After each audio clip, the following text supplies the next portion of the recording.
বন্ধুরা কেমন আছেন সবাই? আশা করি সবাই অনেক বেশি ভালো আছে। আপনাদের দোয়া ও ভালোবাসা আমিও অনেক বেশি ভালো আছি। তো আপনারা সকলেই তো জানেন যে বাংলাদেশের সব থেকে নাম্বার 1 ইউটিউবার হচ্ছে রাকিব হুসাইন, এবং আপনারা হয়তো এটাও জানেন যে পৃথিবীর সব থেকে বড় ইউটিউবার হচ্ছে মিস্টার বিস্ট, এবং ইতিমধ্যে তার চ্যানেলে সাবস্ক্রাইবার দেখতেই পারছেন আপনারা। এবং আপনি কি শুনেছেন যে মিস্টার বিস্ট বাংলাদেশি মেয়েকে বিয়ে করতে চলেছে? হ্যাঁ, এটা অবিশ্বাস্যজনক হলেও কিছুটা সত্য।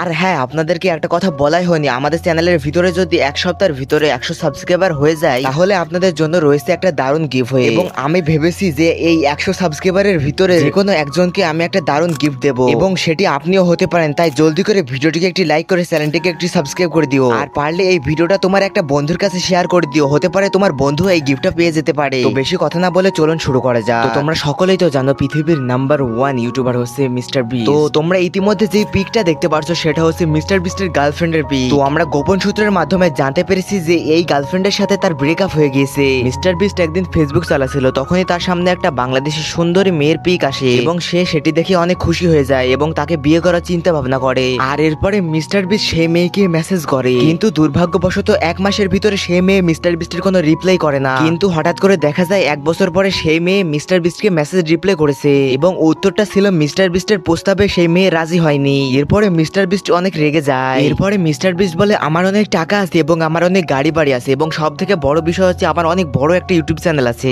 এবং এরপরে মিস্টার বিস্টকে জানায় যে আমি মিস্টার বিস্টকে বিয়ে করতে রাজি হব, কিন্তু এরপরে মিস্টার বিস্ট তাকে না করে দেয়, কারণ তাকে সেই এই মেয়ে পছন্দ ছিল না। বন্ধুরা আসলে এই পুরো ঘটনাটাই ছিল আমার স্বপ্নের একটা বিষয়। তো আজকের মতো এতদূরই ছিল, ভিডিওটিকে ভালো লাগলে অবশ্যই লাইক করে দিবেন আর বন্ধুর কাছে এই ভিডিওটা শেয়ার করে দিবেন। আজকের ভিডিও এতদূরই ছিল, দেখা হচ্ছে পরের ভিডিওতে। সবাই ভালো থাকবেন, সুস্থ থাকবেন, আল্লাহ হাফেজ।